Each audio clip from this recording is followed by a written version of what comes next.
Hello everybody, Brandon here, by myself once again. Well, actually, I'm recording this right after the video I did about the script. So yeah, that was just about 2 minutes ago. In that video, you may have recalled me saying about test art or rough character designs.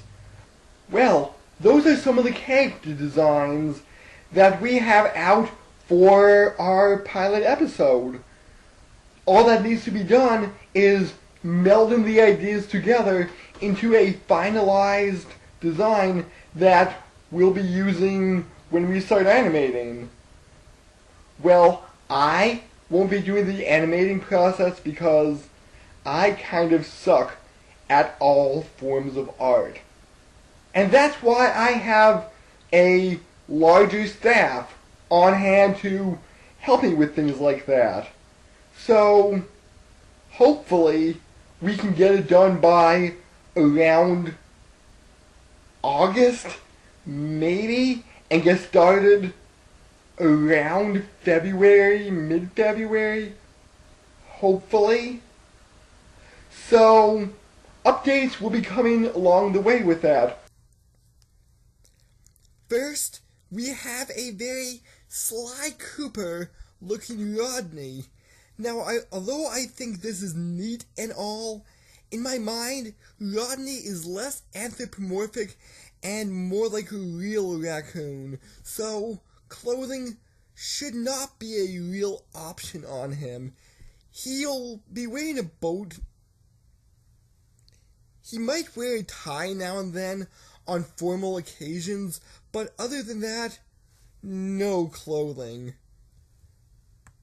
Okay, next, we have a very badass looking Rodney with lightning powers coming from the hands. And although I like this, this is one of my top favorites, but I'm not sure if I can have a top favorite when there's only 3 to choose from. But this one is my favorite. I kind of just like everything about this one.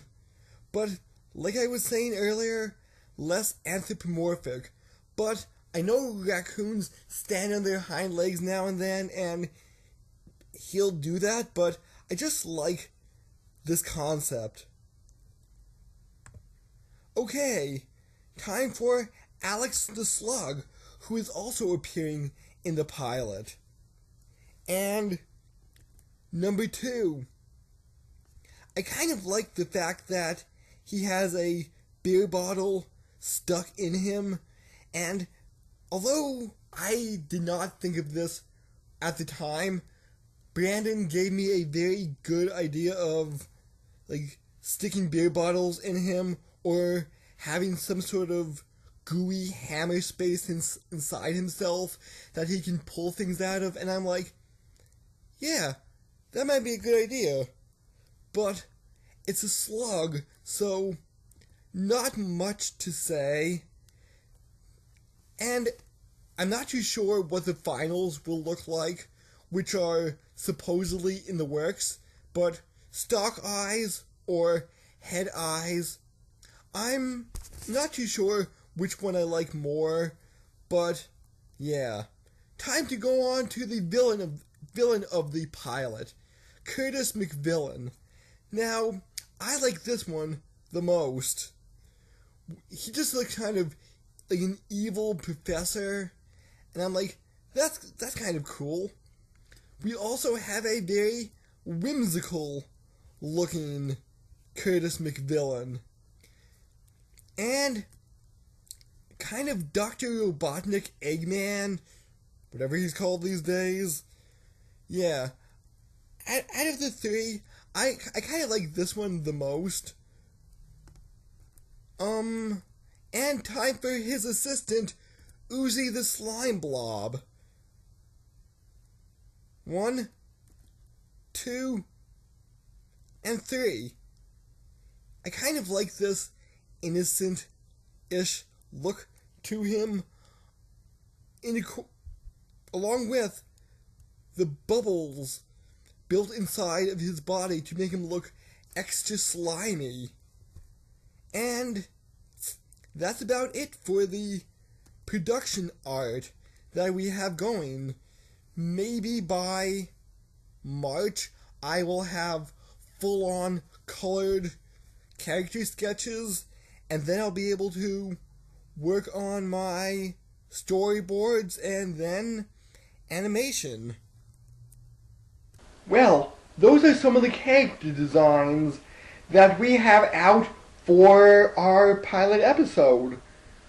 All that needs to be done is melding the ideas together into a finalized design that we'll be using when we start animating. Well, I won't be doing the animating process because I kind of suck at all forms of art. And that's why I have a larger staff on hand to help me with things like that.